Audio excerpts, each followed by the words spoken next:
Hello everyone. तो क्या हाल है आप लोगों के? आपके हाल बिल्कुल ठीक होंगे। तो सभी को एक बार फिर से good morning, good afternoon, good evening और गुड नाइट, जिस भी वक्त आप इन क्लासेस को वॉच कर रहे हो।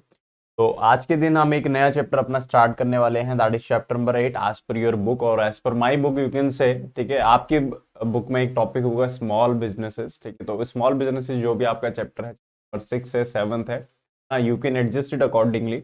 बट मेरी बुक के हिसाब से जो मेरे नोट्स बने हुए हैं उसके हिसाब से ये जो है दैट इज चैप्टर नंबर 8। ठीक है, चैप्टर का नाम है आपका क्या? Small businesses. हर किसी के में यही होगा, ठीक है, हेडिंग यही मिलेगी। चैप्टर का सीक्वेंस आगे पीछे हो सकता है। ठीक है, चलिए सर। तो आज की क्लास में हम जानने वाले स्मॉल बिजनेसेस का मतलब क्या है, इनके क्या क्या फीचर्स है। ठीक है, ये जो ऑलमोस्ट स्मॉल बिजनेस और एक टॉपिक है इसके अंदर financial assistance to small businesses. ठीक है, दो क्लासेस में कवर करेंगे। आज की क्लास ज्यादा लंबी नहीं होगी, ठीक है, छोटी सी क्लास में हम इसे सम अप कर देंगे कि भैया स्मॉल बिजनेस क्या है और इसके फीचर्स क्या है। अगली क्लास इसे थोड़ी लंबी आएगी और फिर उससे अगली क्लासेस की बात हम बाद में ही बात करेंगे। ठीक है, चलिए। तो आज फिलहाल के लिए समझते हैं sir what is small business. Read करते हुए चलना मेरे साथ पहले। ठीक है, अभी कुछ भी लिखना नहीं है, कुछ भी नहीं लिखना आप लोगों ने। मैं बताऊंगा कब लिखना है, क्या लिखना है, पहले समझते हुए जाना है। जो जो हम पढ़ेंगे, जो जो हम सामने लिखा हुआ है, पहले उसे एक बार रीड आउट करेंगे। ठीक है, रीड आउट करने के बाद समझेंगे हमारे काम का क्या है। देखते हैं सर। कहते हैं सर स्मॉल बिजनेस की अगर मैं बात करूं, कहते हैं sir small business it refers to business that is independently owned and operated and meets certain criteria for the number of employees and sales volume. ठीक है, कह रहे भैया एक ऐसा बिजनेस है जो कि क्या कैसे रन किया जाता है, इंडिपेंडेंटली ओन किया जाता है। मतलब कोई एक सेपरेट बंदा ओन करेगा ऐसे इंडिपेंडेंटली, जो किसी और के ऊपर डिपेंडेंट नहीं है। ठीक है, and operated and meets it's certain criterias. ठीक है, कुछ क्राइटेरियाज रखे हुए थे पहले। ठीक है, कि भैया इतनी इंप्लॉइज होने चाहिए, इतना इसका सेल्स वॉल्यूम होना चाहिए। अगर आप उस क्राइटेरिया के अंदर अंदर आ रहे हो तो हम आपको क्या बोल देंगे? स्मॉल बिजनेस बोल देंगे, अदरवाइज हम आपको स्मॉल बिजनेस नहीं बोलेंगे। जैसे कि एक पहले था ऐसा कि जो भी अगर कोई फॉर एग्जांपल कोई बिजनेस है और उसके अंदर सिर्फ 50 इंप्लॉइज काम कर रहे हैं, ठीक है, अप टू 50 इंप्लॉइज, तो उसको हम बोल देते हैं स्मॉल बिजनेस। आज की टाइम पे वो डेफिनेशन चेंज हो चुकी है। आज के टाइम पे इंप्लॉय के ऊपर बेस्ड नहीं है। एक छोटा सा मैंने आपको एग्जांपल दिया इंप्लॉय वाला, कि इंप्लॉय वाले के केस में कैसा था कि भैया जहां पे 50 तक इंप्लॉय काम कर रहे हैं वो क्या स्मॉल बिजनेस है। जहां 50 से ज्यादा कर रहे हैं काम, 50 लोगों से ज्यादा लोगों को आपने इंप्लॉयमेंट दे रखा है, इन दैट केस आप स्मॉल बिजनेस नहीं कहलाते हैं। ठीक है, चलते हैं आगे। First, it is imperative to understand the meaning of small business industries before getting into their detailed information. Thus, how to find out whether the business is large or small, whether a business enterprise is small or large, depend upon its volume. ठीक है, some of the prevalent parameters for measuring the volume are as follows: volume of capital invested, volume of output, volume of output, ये फिर से वही लिखा हुआ है, ठीक है, काट दो एक पॉइंट को, एंड नंबर ऑफ वर्कर्स। ठीक है, बेसिकली डिपेंड करता है किसके ऊपर? कितना आपने पैसा लगाया है, कितना आपके यहाँ से आउटपुट जनरेट हो रहा है, बेसिकली कितनी सेल्स जनरेट हो रही है आपके यहाँ से, कितने आपके नंबर ऑफ वर्कर्स यहाँ पर काम कर रहे हैं। ठीक है, जैसे कि नीचे देख लेते हैं, मैंने आपको एक डेफिनेशन छोटी सी बताई थी अभी। क्या तो first of all small scale industry, SSI. ठीक है, स्मॉल स्केल इंडस्ट्री को हम शॉर्ट फॉर्म में बोलते हैं क्या आपका? SSI. SSI was defined by the industries development and regulation act 1951 as any enterprise which employs not more than 50% when using power and 100 when not using power and with capital assets not exceeding rupees 5 lakh। कह रहा भैया क्या, अगर आप machineries वगैरह use कर रहे हो, पावर यूज कर रहे हो, जनरेटर वगैरह ये सब चीजें, फ्यूल वगैरह यूज कर रहे हो, इन दैट केस अगर आपके यहाँ पर सिर्फ 50 लोग हैं, 50 से ज्यादा लोग काम नहीं करे, तो आप कहते हैं स्मॉल स्केल इंडस्ट्री। आप पावर यूज नहीं करो, सारा काम मैनुअली होता है, कोई भी मशीन आपके यहाँ यूज नहीं हो रही है, आप इलेक्ट्रिसिटी या फ्यूल का कंजप्शन नहीं करते हो, इन दैट केस अगर 100 लोगों तक आपके यहाँ पर काम कर रहे हैं तो भैया आप कहते हैं स्मॉल स्केल बिजनेस। ठीक है, बट अगर 100 से ज्यादा हुई है, 50 से ज्यादा हुई, याद रखना पावर यूज हो रहा है तो क्या है 50, पावर यूज नहीं हो रहा है तो 100, क्योंकि भैया पावर समझ रहे, पावर की जगह हमने 50 लोग और एक्स्ट्रा दे दिए। ठीक है, and with capital assets not accident rupees 5 lakh, और जो आपकी जो एसेट्स में इन्वेस्टमेंट है वो 5 लाख से ज्यादा नहीं होना चाहिए। ठीक है, ये डेफिनेशन थी। हालांकि आज के दिन हमारे लिए जो डेफिनेशन है this is completely irrelevant, this is completely irrelevant, तो आप इसको काट सकते हो। कहते हैं sir after that this definition was revised इन 1959, 1960, 1966, 75, 1980, 1990। जैसे जैसे साल बदलते गए भैया ऑब्वियस सी बात है, पैसे की वैल्यू बढ़ती गई, इन्फ्लेशन आता गया, तो इस डेफिनेशन में चेंजेस आते रहे। ठीक है, उसके बाद the micro small and medium enterprise development MSMED act आया 2006 में, ठीक है, came into force with effect October 2006।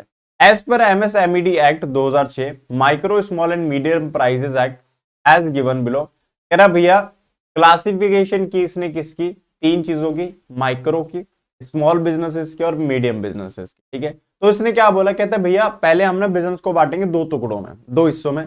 एक होगा आपका मैन्युफैक्चरिंग वाला और एक होगा सर्विसेज वाला। मैन्युफैक्चरिंग में हम कुछ और लिमिट देंगे और आपका जो सर्विसेज है उसमें हम कुछ और लिमिट देंगे। ठीक है जी, अच्छा बताओ। कहते हैं सर मैन्युफैक्चरिंग में लिमिटेड ये है लिमिट कि भैया आपकी जो इन्वेस्टमेंट है, ठीक है, जो इन्वेस्टमेंट है किसमें, प्लांट एंड मशीन है। भैया ऑब्वियसली बात है मैन्युफैक्चरिंग कर रहे हो तो प्लांट चाहिए आपको, मशीनरी चाहिए आपको, ठीक है। तो प्लांट एंड मशीनरी पे जो इन्वेस्टमेंट है वो डिसाइड करेगी कि आप माइक्रो हो, मैक्रो हो या मीडियम हो। यानी कि अगर आपकी इन्वेस्टमेंट 25 लाख तक है, अप टू 50 लाख है सिर्फ, इन दैट केस हम आपको बोल देंगे माइक्रो बिजनेस, माइक्रो एंटरप्राइज। आपकी इन्वेस्टमेंट 25 लाख से 5 करोड़ तक है। 25 लाख से कितनी है सर, 5 करोड़ तक है। इन दैट केस हम आपको क्या बोल देंगे, मैक्रो। और आपकी इन्वेस्टमेंट 5 करोड़ से लेके 10 करोड़ तक है तो उसको हम क्या बोल देंगे, आपका medium. Clear. Up to 25 lakh क्या हो गया, माइक्रो। 25 से 5 हो गया कितना आपका, मैक्रो। और सर 5 से लेके 10 तक हो गया कितना आपका, मीडियम। क्लियर। सर्विसेज में बोला क्या, कहता है भैया अगर आपकी investment up to 10 lakh rupees है, किसमें, इक्विपमेंट्स में, ठीक है। ऑब्वियस बात है मशीनरी तो होगी क्योंकि आप सर्विसेज दे रहे हो। इक्विपमेंट यानी कि कंप्यूटर हो गया, ठीक है, सीपीयूज हो गया, प्रिंटर हो गया, ये सारी चीजें इक्विपमेंट है जब आप सर्विसेज प्रोवाइड कर रहे हो। जैसे हम आपको सर्विस दे रहे हो तो हमारे इक्विपमेंट्स क्या होते हैं, कैमरा हो गया, लाइट्स हो गई, ठीक है, स्क्रीन हो गई, कंप्यूटर हो गया, लैपटॉप हो गया, कीबोर्ड हो गया, ये पैड हो गया जिसपे हम लिखते हैं। समझ गए कि हमारे इक्विपमेंट्स, लाइटिंग्स हो गई। इस इक्विपमेंट पे जो इन्वेस्टमेंट है वो कितनी है सर, अप टू 10 लाख है तो भैया क्या हो आप, माइक्रो हो। 10 लाख से 2 करोड़ है तो भैया क्या हो आप, मैक्रो हो। और अप टू 5 करोड़ रुपीज है, 2 करोड़ से 5 करोड़, तो भैया आपको क्या देंगे हम, क्या, मीडियम एंटरप्राइज। क्लियर। तो माइक्रो, मैक्रो, मीडियम क्लियर हो गया। हालांकि आज की डेट में जो ये वाली डेफिनेशन है ये भी आपके लिए यूजफुल नहीं है। क्यों सर, इसके बाद फिर एक डेफिनेशन आ गई है, क्योंकि ठीक है, इसके बाद फिर एक डेफिनेशन मार्केट में आ चुकी है जो कि आपने लिखनी है अब एग्जाम में। ये रहा, बहुत सिंपल सी है, ठीक है। कहते हैं sir according to the latest definition which came into force with effect from July 1 2020, ठीक है। आप क्योंकि आप बैठे हुए हो 2023 में मैं ये क्लासेस दे रहा हूं आपको, ठीक है। तो अभी के लिए फिलहाल आपके लिए ये डेफिनेशन एप्लीकेबल है। अगर कोई चेंजेस आएंगे तो मैं जरूर एक वीडियो इस वाले सेक्शन में, इस चैप्टर के सेक्शन में ऐड ऑन कर दूंगा, ठीक है। तो भैया आज के दिन आपकी जो डेफिनेशन है वो ये वाली चलेगी। कहते हैं sir there won't be any distinction between manufacturing and service enterprises. Now an enterprise is considered as micro, small और medium on the basis of following criteria. अब देखो भैया, कह रहा भैया अब ना जो पहले हमने बात की थी ना कि मैन्युफैक्चरिंग के लिए अलग लिमिट, सर्विस के लिए अलग लिमिट, कहता भैया आज की डेट में ऐसी कोई बात नहीं है। आज की डेट में हम देखेंगे दो बातें। क्या, पहला हम देखेंगे आपकी इन्वेस्टमेंट कितनी है बिजनेस में, और दूसरा हम देखेंगे आपका टर्नओवर कितना। टर्नओवर समझते हो, यानी कि आपकी सेल्स कितनी है, ठीक है। एनुअल टर्नओवर का मतलब आपका एनुअल सेल्स कितना है, ठीक है। तो इन दोनों बातों पे डिपेंड करेगा और उसी के बेसिस पे हम डिफाइन करेंगे what is micro, what is small and what is medium. Clear है। क्लासिफिकेशन कर रहे हैं हम किसका, MSME, ठीक है। क्या, micro, small and medium enterprises. तो देखते हैं जरा। कहते हैं सर अच्छा एक बात और देखना, चलो मैं पहले आपको समझा देता हूं। आपकी इन्वेस्टमेंट मशीनरी में है कितनी, अप टू 1 करोड़। क्या है, अप टू 1 करोड़। एंड मैंने क्या बात बोली है, and your annual turnover is also up to ₹5 crore. क्या बोला मैंने, इन्वेस्टमेंट है कितना, 1 करोड़ रुपया, और आपको जो एनुअल टर्नओवर है वो कितना है, अप टू 5 करोड़ रुपया। इन दैट केस हम आपको बोल देंगे क्या, माइक्रो एंटरप्राइज। सर क्लियर है। दूसरा चलते हैं। इन्वेस्टमेंट हो गया आपका 1 करोड़ से लेके 10 करोड़ का, एंड आपका जो टर्नओवर है वो कितना है, 5 करोड़ से लेके 50 करोड़ तक है। तो इन दैट केस हम आपको क्या बोल देंगे, small enterprise. Third one, 10 crore से ऊपर एंड 50 करोड़ से नीचे आपका इन्वेस्टमेंट है, एंड आपका जो टर्नओवर है वो 50 करोड़ से लेके 250 करोड़ के बीच में, तो हम आपको क्या बोल देंगे, मीडियम एंटरप्राइज। ध्यान रखना बहुत बड़ा रोल है इस एंड का, ठीक है, बहुत बड़ा रोल है इस एंड का। सर कैसे रोल है इस एंड का बताओ, एक छोटा सा एग्जांपल लेता हूं। एक छोटा सा एग्जांपल लेते हैं। आपकी इन्वेस्टमेंट, क्या बोल रहा हूं मैं, आपकी इन्वेस्टमेंट है, क्या इन्वेस्टमेंट है आपकी, फॉर एग्जांपल ₹80 लाख, कितना, 80 लाख। बट आपका जो एनुअल टर्नओवर है, जो एनुअल टर्नओवर है वो कितना है सर, 37 करोड़, 37 करोड़। अब आप मुझे ये बताओ, अब आप मुझे ये बताओ, ये भैया कौन सी एंटरप्राइज है, दिस स्मॉल, माइक्रो और मीडियम, बताइए।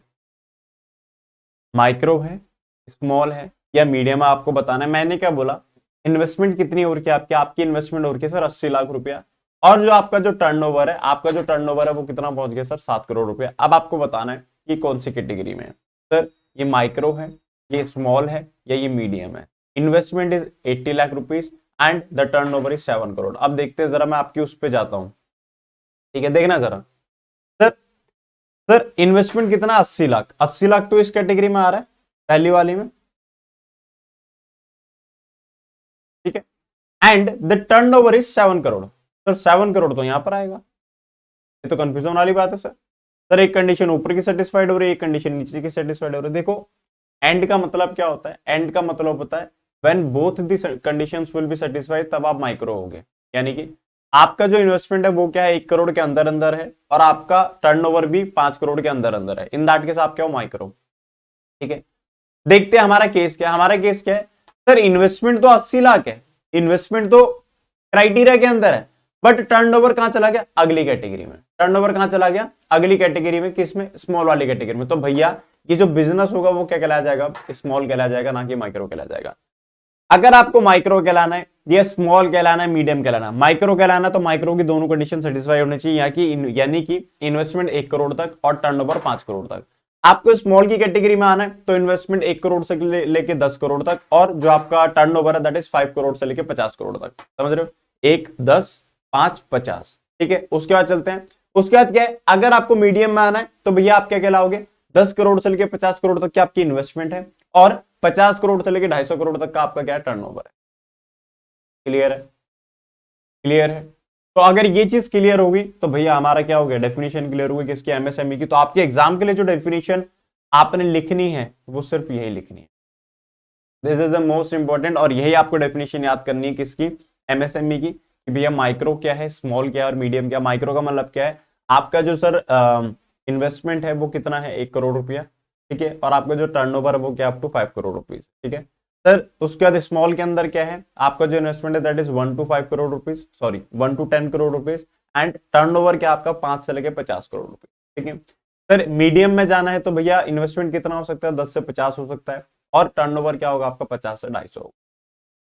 क्लियर है, अगर ये हो गया तो आपका एमएसएमई की डेफिनेशन क्लियर। इससे ज्यादा एमएसएमई की डेफिनेशन में कुछ नहीं है। एक्चुअल में आपको एग्जाम में सिर्फ यही वाला पेज लिखना है। इससे पहले जो हमने एक पेज पढ़ा, ये जो पेज नंबर 1 है, this is completely time pass, ठीक है, कंप्लीटली टाइम पास। सर क्यों पढ़ा, एक तरीके हिस्ट्री टाइप का था यार, ठीक है। आपको पता होना चाहिए कि पहले क्या क्या हुआ था, ठीक है, कैसे कैसे होके ये डेफिनेशन यहाँ तक पहुंची है, दैट इज मैंने आपको कवर करवाया। तो अगर आपको नोट डाउन करना है तो आप इसको नोट डाउन कर सकते हो, दिस इज वेरी इंपॉर्टेंट। और जो मैंने एक एग्जाम्पल लिखा है उसके नीचे आप इस एग्जाम्पल को नोट डाउन जरूर कर लेना, ताकि आपको एग्जाम में थोड़ा सा क्लियर रहे। आपसे 1 नंबर का क्वेश्चन पूछा जा सकता है, या आपको एक केस स्टडी बना के दे देगा कि ये बिजनेस है, उसका टर्नओवर इतना है, उसका इन्वेस्टमेंट इतना है। पहली बात तो ये बताओ कि कौन सी कैटेगरी है, फिर उसके फीचर्स बता दो, ठीक है। तो ऐसे ऐसे करके एग्जाम में किसी भी तरीके से आपसे क्वेश्चन पूछा जा सकता है, तो आप इसको नोट डाउन कर लीजिए।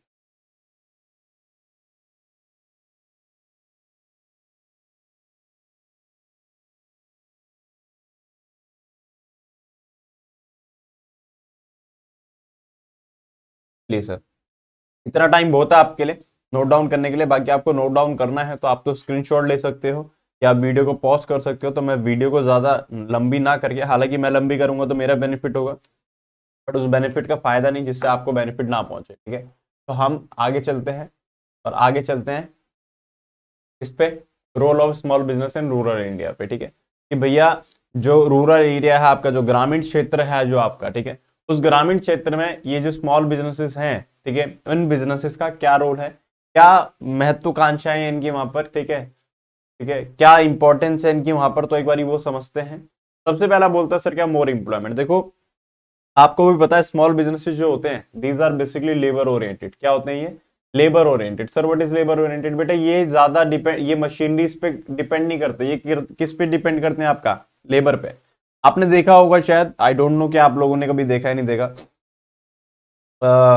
हमारे यहाँ पर तो बहुत होता है, मैंने ऐसा देखा हुआ बचपन में बहुत ज्यादा कि जो महिलाएं होती हैं, ठीक है, जो घरों में है ना, जो हाउस वाइफ्स हैं, वो क्या करती हैं, एक पर्टिकुलर एक बंदा होता है, कोई लेडीज होती है, वो क्या करती है आगे से एक रॉ मटेरियल से लेके आती है, और उस रॉ मटेरियल को वो हाथ से कुछ वेविंग करके या कुछ भी होता है उसमें, ठीक है, लाइक मैंने वो उसका देखा हुआ है, चूड़ियां जो होती है ना, चूड़ियां बनाने का मैंने काम देखा हुआ है कि वहां से क्या होता है, चूड़ी का अंदर का जो गोल गोल सा होता है वो हिस्सा बना बनाया आता है, फिर उस पर सितारे नग वगैरह जो होता है ना, वो उसमें ग्लू वगैरह लगा के वो चीज वो लगाते हैं, फिर उनको उसके कुछ पैसे मिलते हैं। ठीक है, अब ये बताओ, ये जो हाउस वाइफ घर में बैठी थी, लॉजिकली देखा जाए तो दीज वर इम्प्लॉयड, अनएम्प्लॉयड, है ना, अनएम्प्लॉयड थे कि नहीं? बट जब वो उनको चूड़ी बनाने का काम मिल गया तो उनको भी क्या मिल गया, कहीं ना कहीं इंप्लॉयमेंट मिल गया, मतलब अब वो महीने के 2-4 हज़ार रुपए क्या कर सकते हैं, कमा के अपने घर में थोड़ा सा कंट्रीब्यूट कर सकते हैं, राइट? हालांकि लेडीज जितना कोई कंट्रीब्यूट कर नहीं सकता, but now they can contribute in the money terms as well. समझ गए? तो भैया ये जो स्मॉल स्केल इंडस्ट्रीज बिजनेसेस हैं आपके, ठीक है, स्मॉल हो गया, माइक्रो हो गया, एमएसएमईज होगी, बेसिकली क्या होती है आपकी? Labour oriented. They do not focus on machineries, they focus on the labours. ठीक है, ये कोशिश करते हैं कि लेबर सस्ते में मिल जाए, ठीक है, और ये अपना काम निकलवाते हैं। आगे चलते हैं, कहता 10 more labour is required in these industries in the Indian rural areas, ample labour is available. आपको भी पता है गांव में अगर आप जाओगे भैया बहुत सारी लेबर है हमारे पास अवेलेबल जो काम नहीं कर रही है। अब वो काम क्यों नहीं कर रही है? ऐसे नहीं कि उनका मन नहीं है काम करने का, रीजन ये कि सर उनको काम करने के लिए कुछ मिलता नहीं है। ठीक है, आप लोग भी हो, ठीक है, सबके सब शहरों में बैठे हो, हम लोग कुछ शहरों में बैठे हुए हैं। हम क्या, हम भाई विलेज छोड़ के क्यों आए हैं? ठीक है, हर किसी का कोई ना कोई गांव है, अपना गांव छोड़ के कोई शहर में बसने के लिए क्यों जाता है? बेगाने शहर में कोई क्यों जा रहा है? उसके पीछे रीजन ये सर, वहां पर वो रिसोर्सेज नहीं है जो रिसोर्सेज हमें यहाँ पर मिल रहे हैं। समझ गए? दिस इज द रीजन हम क्या करते हैं, एक जगह से दूसरी जगह शिफ्ट कर जाते हैं। यस और नो? चलिए सर कहता है sir some of the people in rural areas remain unemployed for the whole year, some others do farming for a part of the year and remaining idle for the rest of the period. Small businesses are helpful to provide employment for both the categories of these people. यार भैया villages में क्या होते हैं, दो category के लोग होते हैं। पहला कैटेगरी जो पूरे साल ही अनएम्प्लॉयड है, ठीक है, उनको रोजगार मिल ही नहीं रहा। दूसरा क्या है, वो कुछ टाइम क्या करता है, खेत में काम कर लेता है, ठीक है, लाइक जिस टाइम पे गेहूं वगैरह उगाने उगा लिया, गेहूं काटा, अब उसके बाद वो क्या है, फ्री है। अब वो 6 महीना उसने फ्री रहना है, ठीक है, 6 महीना वो अनएम्प्लॉयड रहेगा। तो क्या स्मॉल स्केल इंडस्ट्री क्या करता है, दोनों को इंप्लॉयमेंट देता है। भाई तेरे पे जब टाइम है तो तब आ जा, ठीक है, लाइक जो चूड़ियां वगैरह जो मैं आपको बता रहा हूँ, वो ऐसे थोड़ा ना दिया जाता कि आप कितना काम कर रहे हो, वो दे देते हैं किसी को भी, आप ले जाओ, एक सर्टेन टाइमिंग देते हैं वो कि हाँ भी हफ्ते भर के अंदर आपको इतना सामान बना के लेके आना, तो आपने बना के दे दिया, कोई दिक्कत नहीं, अगली बार दोबारा दे देगा वो। आपको बीच में छोड़ना आप छोड़ सकते हो, बिकॉज यहाँ पर ना ऐसा नहीं है, टाई अप नहीं होता आपका, ठीक है, आपके साथ कोई कॉन्ट्रैक्ट नहीं हो रहा कि भाई तू मेरे यहाँ से 2 साल से पहले छोड़ के नहीं जा सकता। जब तेरे पास टाइम है आ काम कर और चला जा। समझ गए? आगे चलते हैं, नेक्स्ट वन इज कहता है economic strength. Sir economic strength समझते हैं जरा, कैसे इकोनॉमिक स्ट्रेंथ? देखो अभी हमने ऊपर बात करी किसकी, इंप्लॉयमेंट की, ठीक है, जब ऑब्वियस सी बात है कोई बिजनेस अगर इंप्लॉयमेंट बढ़ा रहा है तो लॉजिकली वो इकोनॉमी को क्या कर रहा है, स्ट्रॉन्ग कर रहा है। एंड प्लस थिंग क्या है सर, जब आप कोई भी बिजनेस स्टार्ट करते हो तो आपने क्या लगाना होता है उसमें, कैपिटल। जब आप कैपिटल लगाओगे तो ऑब्वियस सी बात है इकोनॉमी की स्ट्रेंथ क्या होगी सर, बढ़ेगी। तो रीड ऑन करते हैं, कहते हैं small businesses provide economic strength to the rural areas in 2 ways. Firstly, in these businesses a limited amount of capital and other resources are required, so any person can get rid of his financial constraint by commencing such businesses. Secondly, they provide employment to the unemployed, so they come out of the trap of unemployment and become financially sound. Yes or no? समझ गए? दोनों तरीके से समझ आता है कि नहीं समझ आता? सर बिल्कुल समझ आता है। आगे चलते हैं, अपॉर्चुनिटी फॉर आर्टिसंस। आर्टिसंस बोले तो कारीगर जो होते हैं, ठीक है, जो किसी एक पर्टिकुलर काम में माहिर है, दैट इज आर्टिसन, ठीक है, आर्टिस्ट जिन्हें आप बोलते हो, स्पेशलिस्ट बोलते हो, ठीक है। समझना जरा ये क्या है सर, गांव में आपने कई लोग देखे होंगे वो कई चीजों में, जैसे मैं जैसे अपने विलेज में मैंने देखा हुआ है, ठीक है, there are plenty of people. आपको पता है डोर्स जो होते हैं आजकल, तो हम क्या करते हैं, हमारे घरों में जो डोर्स लगते हैं वो क्या होते हैं, एक बोर्ड होता है, पीछे बोर्ड के आगे एक प्लाई होती है, बस आ गया, ठीक है, उस पर कोई कारीगरी नहीं हो पाती है। लाइक आपने देखा होगा पहले के अगर आपने दरवाजे देखो बहुत स्ट्रांग होते थे, और उनपे क्या है कि उस दरवाजे पे ही ना ऐसा डिजाइन बना रहता था कि वो डिजाइन सालों साल कभी खराब ही नहीं होता था, ठीक है, क्योंकि खुरेदा रहता था वो, आपने नोटिस करा तो ऐसे डॉट डॉट ऐसे छेद कर करके वो डिजाइन बनते थे। आज के टाइम पे ऐसा नहीं है, आज के टाइम पे एवरीथिंग इज ना, समझ रहे हो, कुछ है नहीं ऐसा, तो दिखावटी है, शो पीस टाइप का, वो प्लाई लगा देते हैं बस हो गया। समझ, रियलिटी तोड़ना है, वो सिर्फ एक डिजाइन है जो मशीन ने बनाया। बट वो लोग क्या करते थे, वो एक्चुअल में रियल डिजाइनर थे, ठीक है, जो गांव में थे, क्या है अभी भी, ठीक है। तो क्या होता है जब आप वहां पर बिजनेस खोलते हो उनके लिए, तो वो उनकी जो कला होती है, उनका जो आर्ट होता है, उनका जो कारीगर होता है, वो जाग उठता है। समझ रहे हो, वो कारीगर मरता नहीं है। अब आप खुद सोचो ना, किसी काम को फॉर एग्जाम्पल मैं पढ़ा रहा हूँ, ठीक है, और अगर मुझे ये जो मैं रिसोर्सेज में यूज करूँ, अगर मुझे ये नहीं मिलते तो मैं पढ़ाना छोड़ देता, शायद नहीं पढ़ाता, कहीं जॉब कर रहा था, कुछ कर रहा था। तो क्या होता, जब मैं पढ़ाना छोड़ देता तो मेरे अंदर का जो टीचर है ना, वो धीरे धीरे क्या हो जाता, मर जाता। धीरे धीरे, ऑब्वियस सी बात है यार, हर चीज के लिए क्या होता है, रेगुलरिटी चाहिए होती है, ठीक है, तभी तो आप स्पेशलाइज होते हो। जब रेगुलरिटी नहीं होगी तो ऑटोमेटिकली क्या हो जाएगा, आपका मोटिवेशन डाउन हो जाएगा और आप धीरे धीरे उस चीज को क्या कर दोगे, छोड़ दोगे। तो सेम जब भी क्या करते हैं, जब स्मॉल बिजनेसेस गांव में सेटअप होते हैं, ठीक है, रूरल एरियाज में सेटअप होते हैं, तो क्या करते हैं, इन कारीगरों को मौका देते हैं। समझ गए, तो उनकी जो कारीगरी है वो क्या आती है, लाइमलाइट में आती है। समझ गए, समझ गए, तो उनके टैलेंट की एक, समझ रहे हो, जो बेकदरी हो रही थी उसकी कद्र होती है, ये सुनो। चलिए आगे चलते हैं। Next one is the balanced regional development. Balanced regional development का मतलब क्या है भाई, आपको पता है बड़ी एंटरप्राइजेस ऐसी जगह पे खोलती है जहां पर उनका प्रोडक्ट बने और बिके। बट रूरल वाले क्या करती हैं, जो स्मॉल स्केल इंडस्ट्री होती है, ये ऐसी जगह पे खोलते हैं जहां पर इंप्लॉयमेंट की जरूरत है, जहां पर इनको चीप लेबर मिल सकती है, ठीक है, तभी ये रूरल पे इतना फोकस करते हैं, जहां पर इनको चीप लेबर मिलेगी। तो अब इससे क्या हो रहा है, बैलेंस रीजनल डेवलपमेंट हो रहा है, यानी कि शहरों में तो डेवलपमेंट हो ही रहा है, वहां पर भी हो रहा है, क्योंकि वहां पर भी इंप्लॉयमेंट मिल रहा है, पहले वहां पर नहीं मिल रहा था, वहां पर भी इंप्लॉयमेंट मिल रहा है।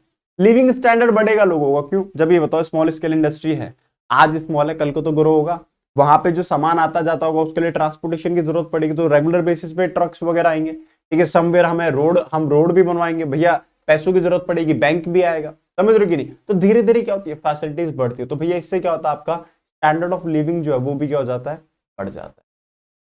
समझिए, तो रीड करते हैं दोनों को बैक टू बैक। कहता है these enterprises are often dependent on the local sources of production, so these businesses can be carried on at any place and even in remote areas. In this way, industries do not just limit themselves to a particular place but diversify. This helps in the balanced regional development. समझ रहे हो, अब वो क्या करेगा, पहले एक जगह पे खोलेगा, वो देखेगा यहाँ का एरिया मैंने पूरा कवर कर लिया, वो बिजनेस को एक्सटेंड करेगा, धीरे धीरे और एरियाज में जाना शुरू करेगा, तो इससे क्या होगा, डाइवर्सिफाई होगा, हर एरिया में बिजनेस होगा। यस और नो, ठीक है। आगे प्रमोशन, ये देखते हैं, promotion of standard of living. कहता है सर, कहाँ गया, कहता है sir, promotion of standard of living with the establishment of small businesses in the rural or nearby regions, villages get many types of facilities like employment, electricity, water, roads, education, banks, mode of transportation, etc. In such a situation, promotion of the standard of living is certain inevitable. समझ गए कहानी, yes or no? Easy है बेटा, आगे चलते हैं फिर। कहता sir better utilization of local resource, better utilization of local resources। Sir local resources यानी कि या लेबर हो गया, ठीक है, बंजर जमीन हो गई, या कोई भी रॉ मटेरियल जिसकी लोगों को पता नहीं था कि कैसे यूज होता है ना, तो अब वो क्या है, यूटिलाइज होंगे। ठीक है, मैं आपको बताऊं, आप फ्रॉम उत्तराखंड, ठीक है, so there are lots of barren lands over there, ठीक है, ऐसे कई जमीन है, मतलब हम लोगों की खुद की है, कि अगर वही जमीन हमारी दिल्ली में होती तो अब क्या बोलूं, कितना पैसा होता जिसकी कोई लिमिट नहीं है, ठीक है, बट वो वहां पर है तो उसका इतना वैल्यू नहीं है, ठीक है, हमने खुद वो बंजर छोड़ी हुई है, कोई उसके ऊपर खेती वगैरह नहीं करता। अब आप सोचो, हमने अपना लैंड क्या करा हुआ है, ऐसे छोड़ा हुआ है, कि अगर वहां पर धीरे धीरे बिजनेस सेटअप हो जाए तो बताओ वो लैंड यूज हो पाएगी कि नहीं। ठीक है, मैं आपको बताऊं, उत्तराखंड इज फेमस फॉर जड़ी बूटी, ठीक है, नेचुरल जो दवाइयां होती है वो वहीं से आती है, आयुर्वेद वहीं पे डिपेंडेंट है बहुत ज्यादा, ठीक है, जो भी पहाड़ी एरिया है, ठीक है, हिली एरियाज है, वहां पर आयुर्वेद बहुत ज्यादा है। बट हमारे सामने ऐसी कई घास होती हैं, ठीक है, कई सब्जियां होती हैं, या कई फल ऐसे होते हैं, हमें नहीं पता कि उसका साइंटिफिक क्या यूज है, या ये मेडिकली कैसे यूज हो सकता है। बट अगर ये बिजनेसेस धीरे धीरे वहां जाए तो बताओ उससे मेडिकली कोई चीज निकल सकती नहीं, कोई दवाई बन सकती है, तो वो जो रिसोर्स वहां पर वेस्ट हो रहा था वो पर्टिकुलर तरीके से यूज हो पाएगा। समझिए, आगे चलते हैं। कहते हैं sir, in rural areas resources like labour, barren land, raw material etcetera इधर रिमेन आइडल और अनयूटिलाइज्ड और used in very less quantity. With the establishment of small industry, better utilisation of these resources is possible. ठीक है, आगे चलते हैं। Less pressure of population on agriculture. देखो क्या है, आपको पता है कि गांव जो ग्रामीण एरियाज होते हैं, ठीक है, वहां पर क्या है, लोग कंप्लीटली डिपेंडेंट है किसके ऊपर, आपका एग्रीकल्चर के ऊपर, ठीक है। होता क्या है, प्रचंड बेरोजगारी, शायद आपने पढ़ा, डिस्गाइज्ड अनएम्प्लॉयमेंट आपने पढ़ा होगा कहीं पर, ठीक है। वहां पर क्या होता है, एक लैंड पे जरूरत है 100 लोगों की, वहां पर काम करे 150 लोग, क्यों, 50 लोगों के पास एक्चुअल में कुछ काम करने को है ही नहीं, तो वो भी खेत में चले जाते काम, समझ रहे हो। एक जमीन का टुकड़ा जिसपे 100 लोगों को काम करना चाहिए, कितने लोग काम करे, 150 लोगों पे, तो बताओ लैंड पे कितना प्रेशर है, समझ रहे हो। उस लैंड को मौका भी नहीं मिलता इतना फर्टाइल होने का कि भैया उससे पहले उसमें क्या होता है, दूसरी क्रॉपिंग हो जाती है। लैंड की वैल्यू भी क्या हो रही है, खराब हो रही है, उसकी फर्टिलिटी क्या हो रही है, खराब हो रही है। तो जब लोगों को इंप्लॉयमेंट मिलेगा, कुछ और उनको काम मिलेगा, कुछ जरिया मिलेगा काम करने का, तो वो क्या करेंगे, समवेयर एग्रीकल्चर से मूव होंगे, कुछ हिस्सा यहां से जाएगा किधर, एसएसआई में, तो भैया लैंड के ऊपर प्रेशर क्या हो जाएगा, आपका कम हो जाएगा। नो, आगे चलते हैं।